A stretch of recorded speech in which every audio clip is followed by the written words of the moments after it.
Halo, selamat datang di Luckily Father Side.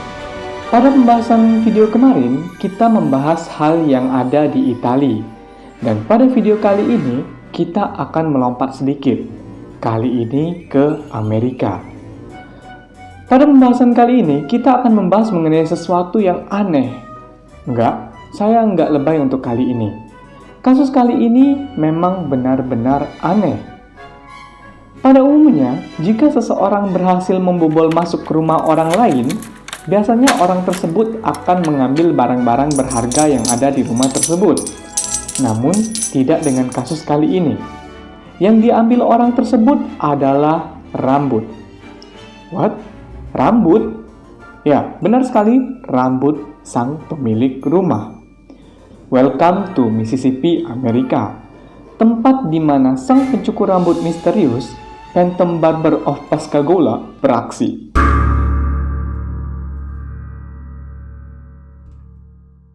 Simak terus kisah lengkapnya di video ini. Now, let the story begin.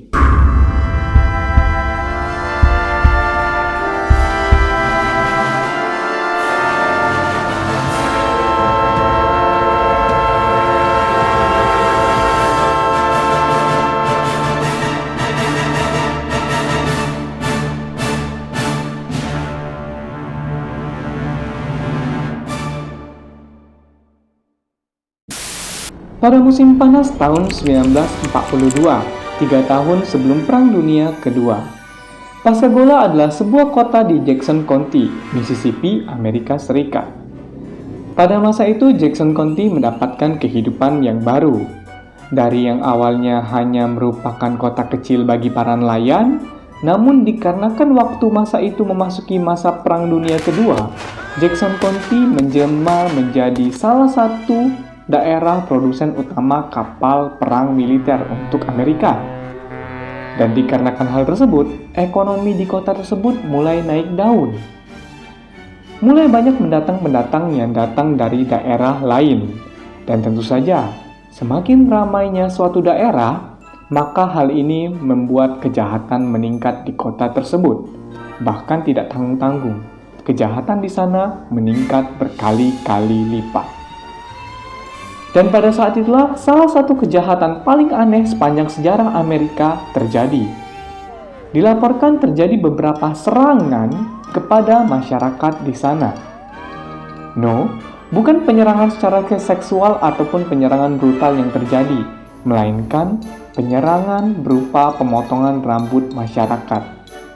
Dan itu semua dilakukan pada saat mereka sedang tidur. Wait, what? Sebentar. Pemotongan rambut? Mari kita bahas kisahnya di sini. Kasus pertama, first case, terjadi pada tanggal 5 Juni 1942. Dua orang wanita muda bernama Mary Briggs dan Edna Haidel sedang tidur di kamar mereka di biara Our Lady of Victories. Hingga akhirnya tiba-tiba Mary terbangun dan melihat seorang laki-laki sedang berada di sebelahnya dan sedang memainkan rambutnya. Dan parahnya lagi, terlihat laki-laki tersebut memegang sesuatu yang berkilauan di tangannya. Ketika pria itu melihat Mary terbangun, dia mengatakan, "Shh," berharap Mary untuk tetap diam. Namun, siapa yang tidak terkejut bangun di kondisi seperti itu? Seorang wanita kecil yang baru bangun dari tidurnya saat membuka mata melihat ada om-om tidak dikenal berada di sebelah tempat tidurnya sambil memegangi rambutnya. Jangankan Mary, saya pun bisa syok jika saya berada di posisi yang sama.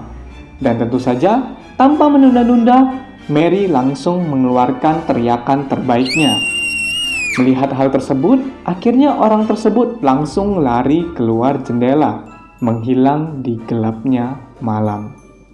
Dari keterangan Mary mengatakan bahwa orang tersebut adalah seorang pria yang sedikit gemuk dan agak pendek, serta memakai baju lengan berwarna putih.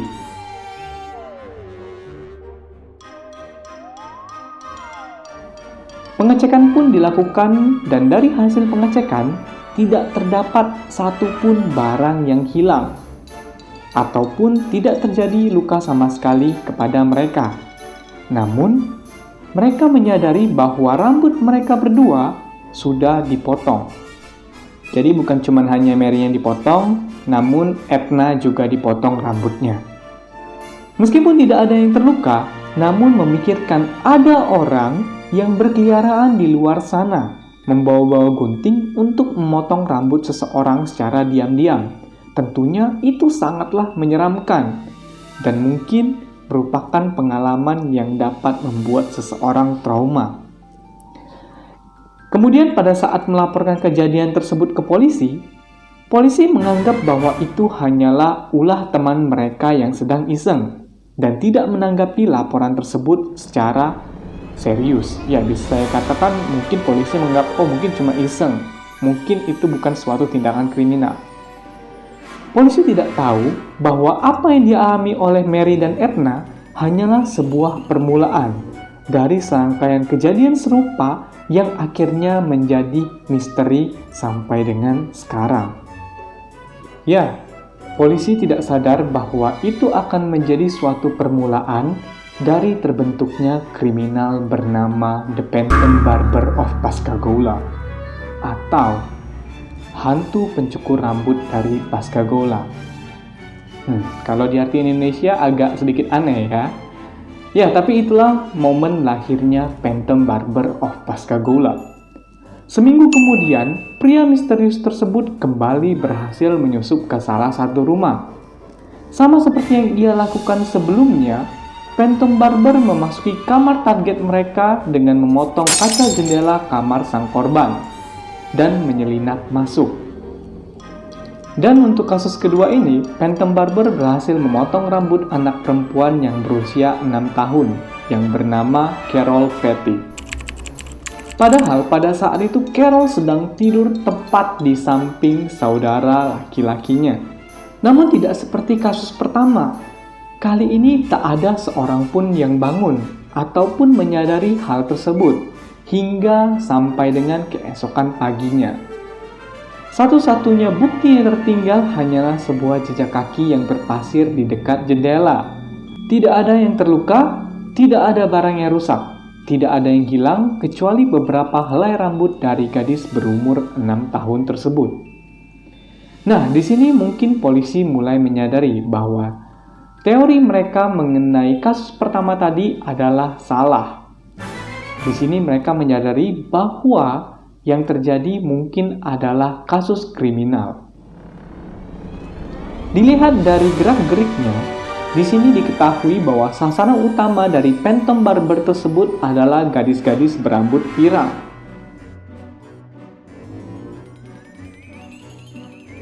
Cara kerjanya dengan cara masuk seperti pencuri, masuk melewati jendela, lalu memotong rambut penghuni rumah yang tertidur, dan ia tidak pernah mengambil barang apapun kecuali rambut tersebut. Akhirnya waktu berjalan hingga malam Jumat berikutnya. Kasus ketiga pun terjadi. Phantom Barber menyerang untuk ketiga kalinya. Ia menyerang sepasang suami istri, yaitu Terrell Heidelberg dan istrinya yang sedang tertidur. Namun, kali ini ada sesuatu yang sangat aneh dan menjanggal.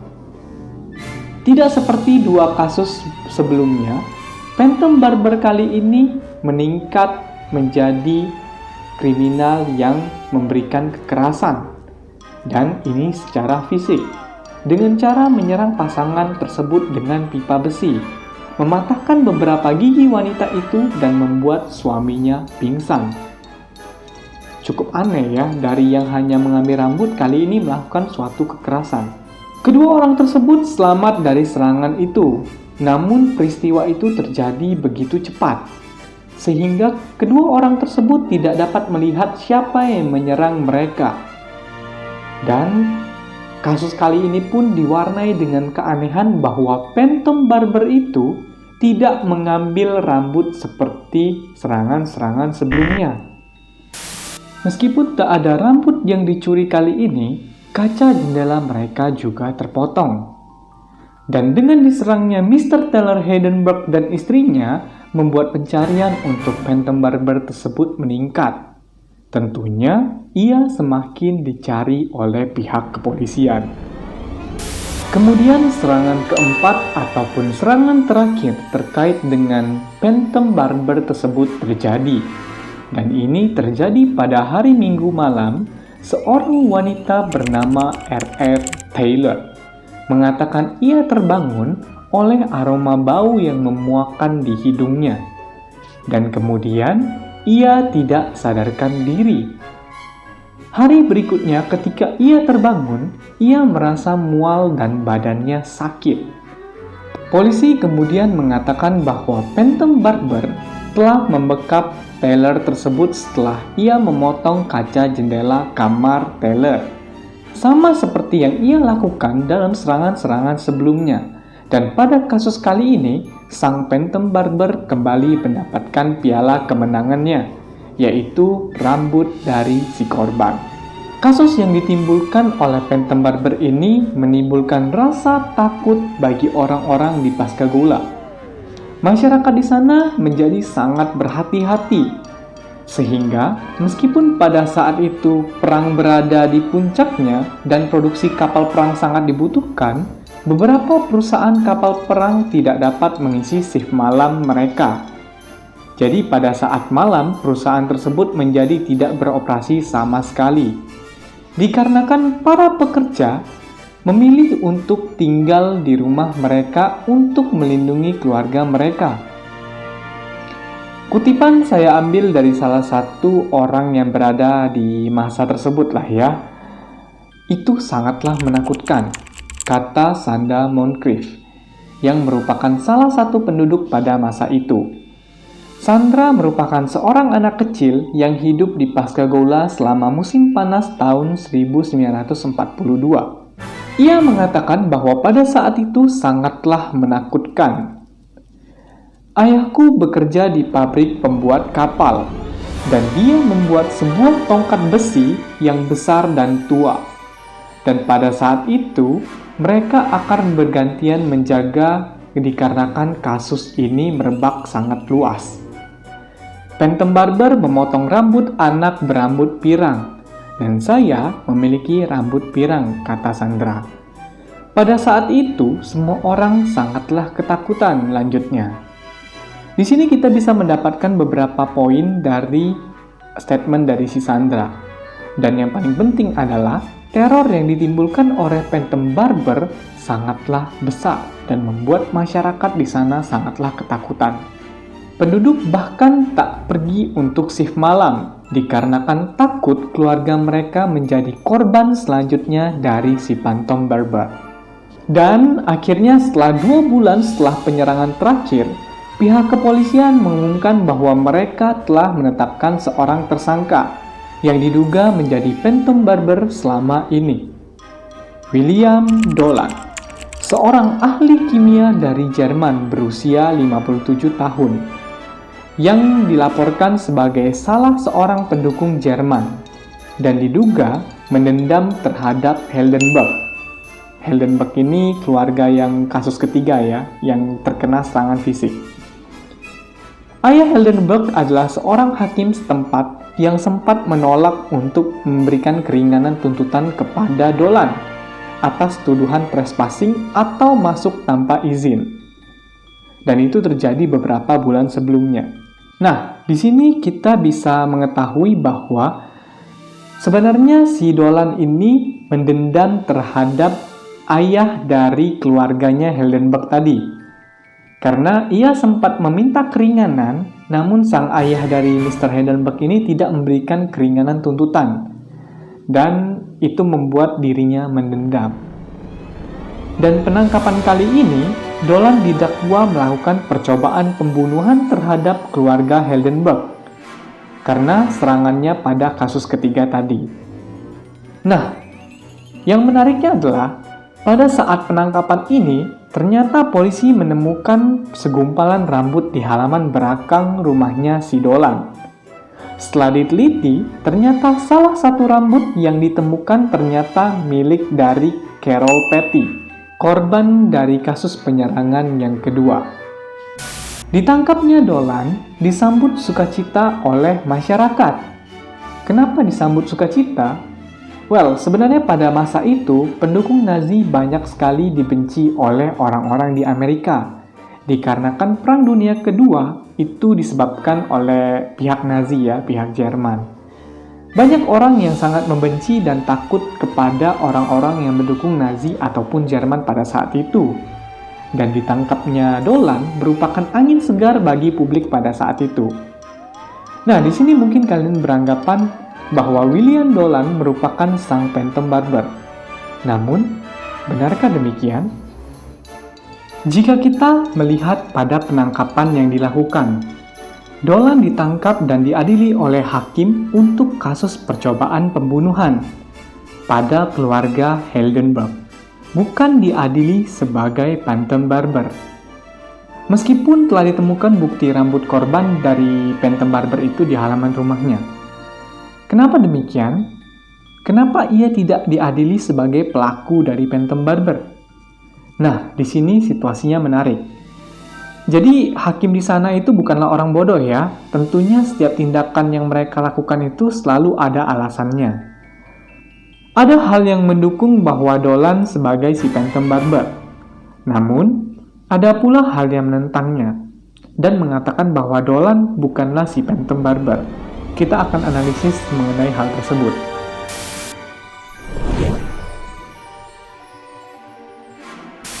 Alasan dari kenapa Dolan diyakini sebagai si Phantom Barber adalah yang pertama, ia adalah seorang ahli kimia. Jika kita mengingat kembali kasus terakhir di mana Nyonya Taylor dibuat tidak sadarkan diri menggunakan kloroform, Dolan dianggap memiliki pengetahuan kimia yang bisa dikatakan cukup berpotensi melakukan hal tersebut.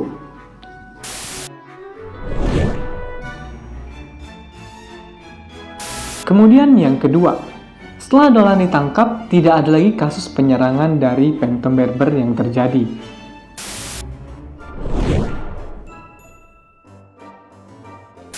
Dan yang paling terakhir, dan yang menjadikan Dolan sebagai pelaku diyakini sebagai pelaku dari Phantom Barber itu sendiri adalah karena ditemukan rambut Carol Petty di halaman rumahnya.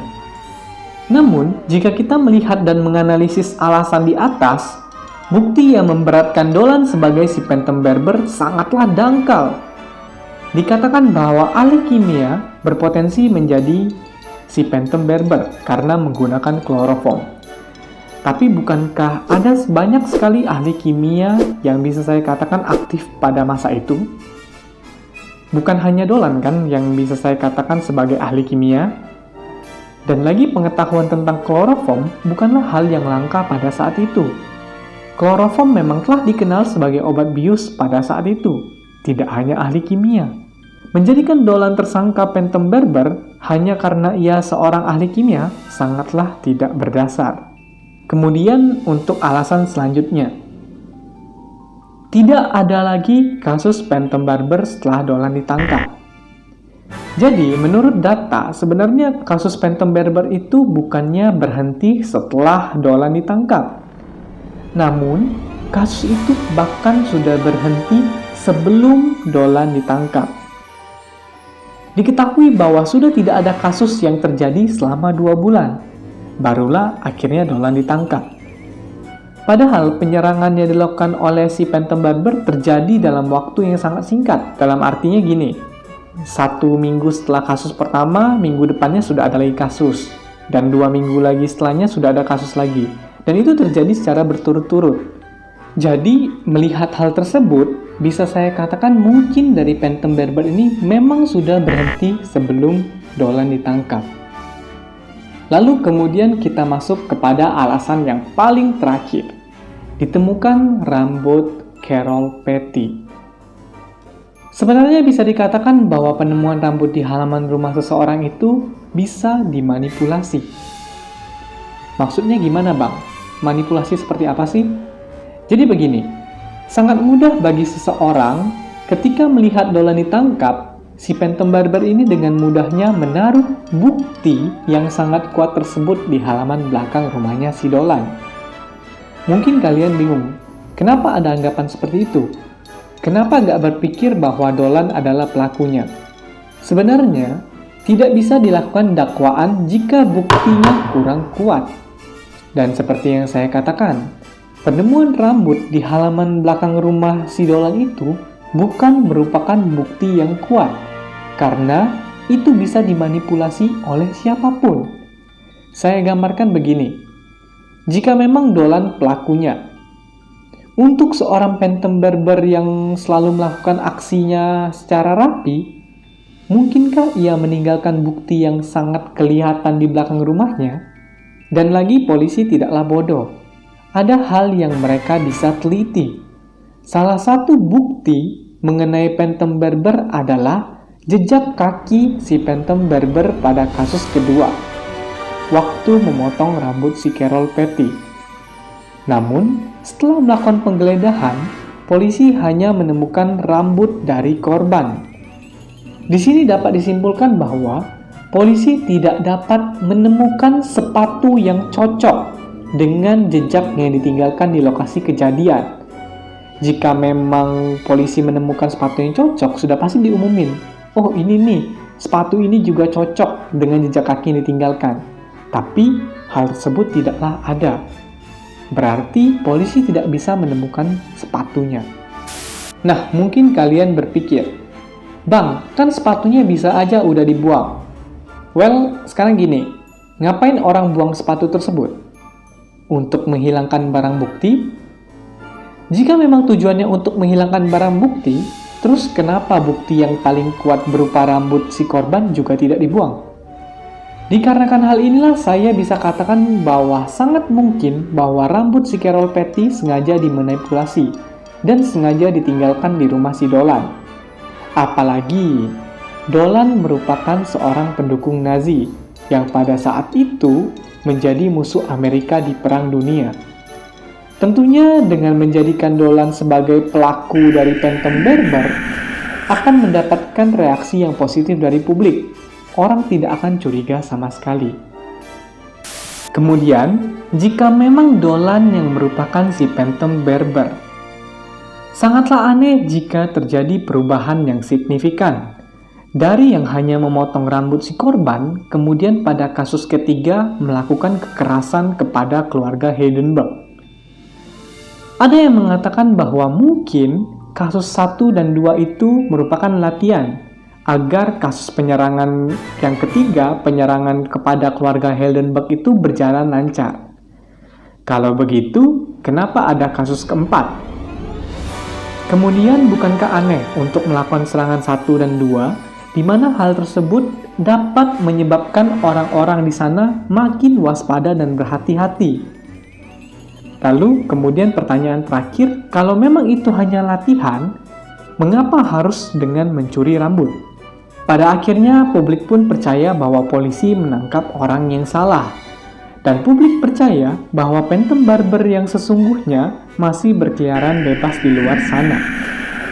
Kemudian, Dolan dianggap tidak bersalah dan kemudian dibebaskan lebih awal setelah melewati tes pendeteksi kebohongan atau lie detector. So, menurut saya, penyerangan dilakukan kepada keluarga Heidenberg dan si phantom barber merupakan orang yang berbeda. Dolan mungkin memang merupakan pelaku dari penyerangan keluarga Heidenberg. Namun, menurut saya, ia bukanlah si phantom barber. Bagaimana menurut kalian? Tuliskan komentar kalian di bawah mengenai kasus ini. Oke, itu saja pembahasan saya untuk kasus kali ini yang menurut saya kasus yang sangat aneh. Si pencuri rambut dari Amerika. By the way, di India juga ada loh kasus yang sama, kasus pencuri rambut yang mirip dengan kasus si phantom barber ini. Dan yang lebih mengejutkan lagi, di Bandung juga ada ternyata. Di tahun 2014 kemarin, ada kasus yang sama. Bedanya kalau di Bandung, ia melakukan pencuriannya di dalam angkot. Kalian bisa cari sendiri ya. Ya, itu saja untuk pembahasan video kali ini. Jika kalian menyukai video seperti ini, jangan lupa untuk berikan subscribe, share, serta bunyikan lonceng notifikasi lainnya untuk video-video seperti ini. Itu saja, let the story end here.